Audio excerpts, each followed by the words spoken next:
आइए हम सभी भगवान श्री रामचंद्र जी की दिव्य चरित्र का श्रवण करते हैं। कल भगवान श्री रामचंद्र जी का जन्म हुआ और आज उनके जन्म के पश्चात उनके बाल लीलाओं का कुछ अनुसरण करते हैं, श्रवण करते हैं।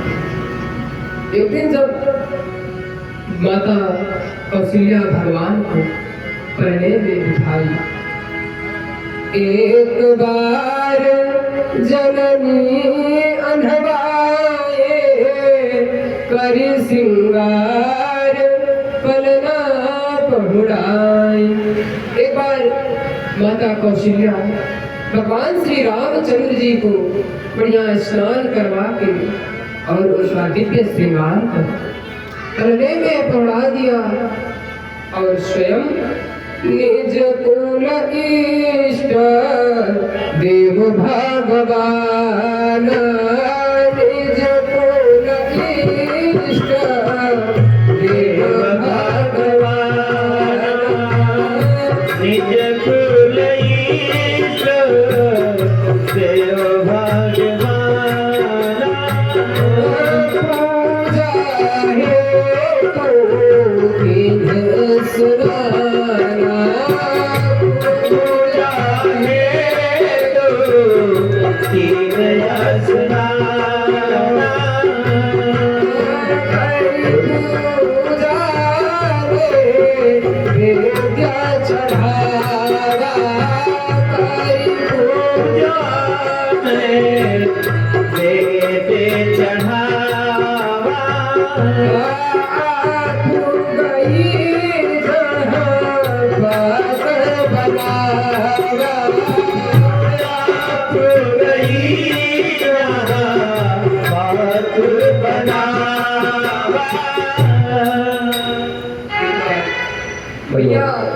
बढ़िया स्नान करवाने का स्वयं अपने इष्ट देव और कुल देवता का पूजन करने के लिए मंदिर में गए और वहाँ बढ़िया पूजा किया और उसके बाद नैवेद्य का भोग लगाया और नैवेद्य भोग लगाकर माता स्वयं तो जहाँ भोजन बनता है वहाँ चली गई, रसोई में चली गई और रसोई से लौटकर जब मैया पुनः वापस आती है तो देखती है भगवान श्री रामचंद्र जी जो भोग लगा है उसका आरोपण कर रहे हैं।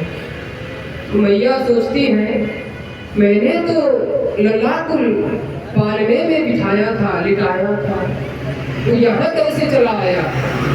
बचा के पालने में देखती है भगवान श्री राम वहां भी लेटे थे, सो रहे थे और पूरा आकर देखती है मंदिर में तो वे भोग का रोपण भी कर रहे थे।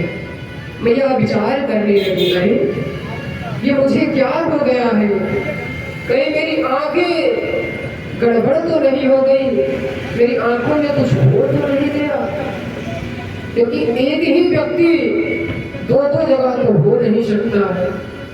माँ इस प्रकार विचार कर रही थी कि तभी प्रभु श्री राम जी देख रावा कहीं निज अद्भुत रूप अखंड, रोम रोम प्रतिलागे कोटि कोटि ब्रह्मांड। भगवान श्री रामचंद्र जी ने अपना दिव्य अद्भुत रूप दिखाया। भगवान का रूप कैसा है, भगवान का रूप तो अद्भुत अखंड है, विराट ब्रह्मांड के समान भगवान का रूप है, रोम रोम प्रतिलागे, भगवान का एक एक रोम ब्रह्मांड के समान है। मैया कौशल्या भगवान श्री रामचंद्र जी के इस रूप को देखकर डर गए और यही श्री कृष्ण जन्म में भी भगवान श्री कृष्ण जब मात्र 3 दिन की अवस्था में थे तो मैया यशोदा की गोद में लेट कर दुग्धपान कर रहे थे और दुग्धपान करते करते जब प्रभु श्री कृष्ण का पेट भर गया, किंतु उन्होंने दुग्धपान करना बंद नहीं किया। तो मैया यशोदा ने भगवान श्री कृष्ण जी के गाल पर एक थपकी लगाई। उन्होंने सोचा यदि यह कन्हैया ज्यादा दुग्धपान कर लेगा तो कहीं यह आशीर्ण ना हो जाए, बीमार ना हो जाए। इसलिए उन्होंने कन्हैया के गाल पर थपकी लगाई और प्रभु मैया की तरफ देखते हैं और हंसने लगते हैं। उसी समय भगवान को जमाई आ जाती है और जैसे ही उनका मुख खुलता है, मैया यशोदा भगवान श्री कृष्ण जी के मुख में विराट ब्रह्मांड का दर्शन करती हैं और वह भी यही सोचती हैं कहीं मेरी आंखों में कुछ हो तो नहीं गया, बुढ़ापा लग रहा है, बुढ़ापा आ गया है। ऐसे ही यहाँ माता कौशल्या भी भगवान श्री रामचंद्र के रूप को देखकर डर जाती है और माता जी से कुछ बोला नहीं जा रहा है। इस प्रकार भगवान श्री रामचंद्र जी भी बड़ी ही प्यारी प्यारी लीलाएं करते हैं, जिसका गान भगवान शिव शंकर जी, भगवान नारायण और वेद भी करते हैं और जिसके लिए उन्होंने अवतार लिया था। ये सब लीलाएं कर बाल चरित हरि बहुविध की बाल चरित हरि बहुविध की अति आनंद रस दीन अति आनंद रस दीन। भगवान श्री रामचंद्र जी इतनी दिव्य लीलाएं की और अपने भक्तों को बड़ा आनंद प्रदान किया। तो इसके बाद जब भगवान थोड़ा सा बड़े हुए तो इनके गुरु वशिष्ठ जी आकर इनका चूड़ामणि संस्कार करते हैं और चूड़ामणि संस्कार के बाद महाराज दशरथ विप्रों को उचित दक्षिणा देते हैं, बहुत सारी दक्षिणा देते हैं। इसके बाद जब भगवान श्री रामचंद्र जी और थोड़ा बड़े हो गए तो इन्होंने एक दिन अपने सखाओं के साथ खेलने में व्यस्त थे।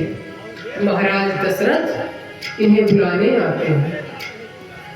भोजन करत भूल जब राजा, भोजन करत भूल जब राजा, भोजन करत भूल जब राजा। नहीं आवत जी बाल समाजा, नहीं आवत जी बाल समाजा, नहीं आवत जी बाल समाजा। महाराज दशरथ जी जब प्रभु श्री राम जी को भोजन के लिए बुलाते हैं तो प्रभु श्री राम जी भोजन के लिए नहीं आते।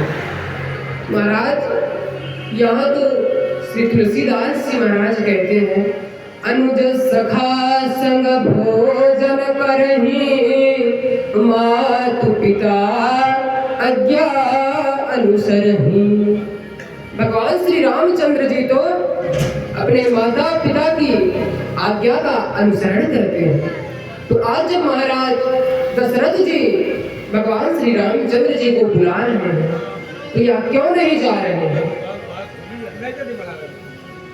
क्योंकि आज महाराज दशरथ एक पिता के रूप से नहीं, एक महाराज के रूप से बुला रहे हैं। इसलिए भगवान श्री रामचंद्र जी अपने पिता के बुलाने पर उनके पास नहीं जाते हैं।